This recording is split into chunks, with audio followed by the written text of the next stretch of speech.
श्रीमन्महागणाधिपतये नमः। श्रीसरस्वत्यै नमः। श्रीगुरुभ्यो नमः। मूकं करोति वाचालं पङ्गुल्लङ्घयते गिरिं यत्कृपातमहं वन्दे परमानन्दमाधवं। गोपालकृष्ण भगवान की जय। गोपालकृष्ण भगवान की जय। गोपाल कृष्ण भगवान की जय। श्रीमद भागवतामध्ये कश्यप आणि अदिती यांची एक कथा आहे। मरीची ऋषींचे पुत्र कश्यप आणि त्यांची पत्नी दिती आणि अदिती अशा दोन पत्नी होत्या त्यांच्या। मुळात कश्यप ऋषी हे अत्यंत ज्ञानी, तपस्वी, मनस्वी आणि शुद्ध आचरण करणारे होते। दिती आणि अदिती अशा दोन पत्नी होत्या।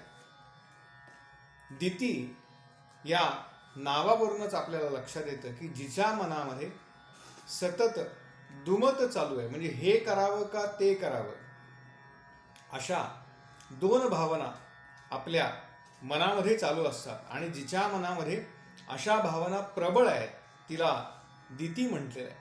काय करावं, नेमकं करावं की न करावं, हे करावं का ते करावं, अशी ती दिती। आणि दुसरी दृढ निश्चय मनामध्ये असणारी अदिती।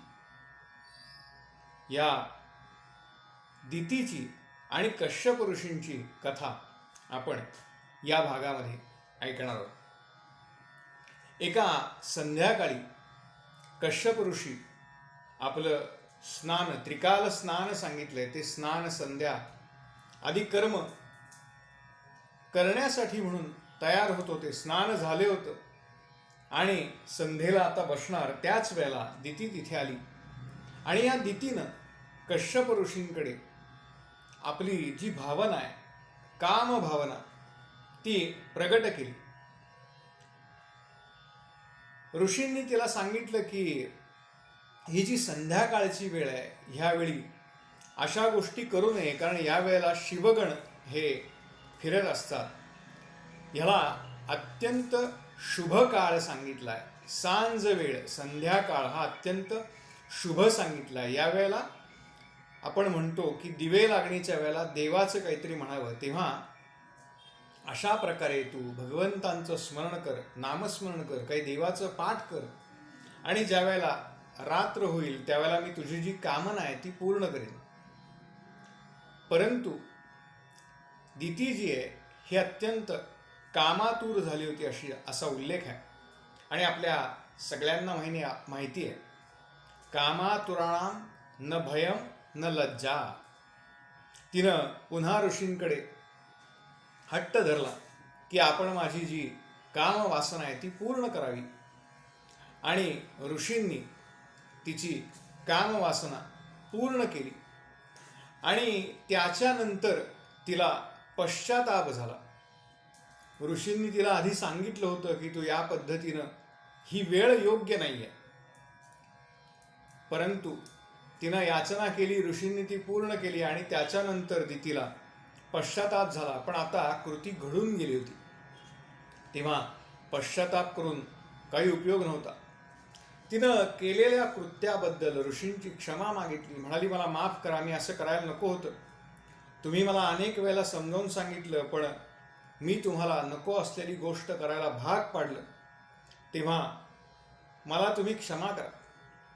ऋषी अत्यंत क्रोधाविष्ट झाले होते। त्यांनी त्या अवस्थेमध्ये तिला शाप दिला, म्हणाले तुला मी अनेक वेळा सांगून सुद्धा तू मला हे कृत्य करायला भाग पाडलंस, तेव्हा मी तुला शाप देतो की ह्या पापी कृत्यामुळे तुला 2 पापी मुलं निर्माण होतील, तुला 2 पापी मुलांना जन्म द्यावा लागेल, असे 2 पुत्र तुझ्या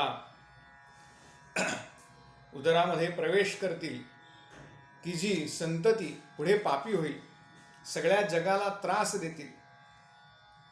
हे तिनं ऐकलं आणि तिला पुन्हा दुःख कोसळलं, कारण आता तिनं जे पाप केलं होतं त्याचा परिणाम तिच्या मुलांना भोगायला लागणार होता. तेव्हा ती म्हणते की तुम्ही मला काहीतरी ह्याच्यावरती उपाय सांगा. माझ्याकडून जी पापकृत्य झालंय त्याच्याबद्दल मला अपराध वाटतोय, क्षमा मागितली आहे मी तुमची, पण माझ्या मुलांना त्याची शिक्षा नको. त्यावेळेला कश्यप ऋषी म्हणतायत की दिलेला शाप तर काही परत घेता येत नाही. तू एकूण 4 अपराध केलेस म्हणाले. पहिला अपराध म्हणजे तुझ्या मनावरती संयम ठेवलेला नाहीस. दुसरा अपराध म्हणजे तू ही जी संध्याकाळची वेळ आहे त्या वेळेचा दोष पाळला नाहीस, वेळेचे काही नियम आहेत ते पाळले नाहीस. तिसरा अपराध म्हणजे मी तुला जे सांगितलं ते तू ऐकलं नाहीस.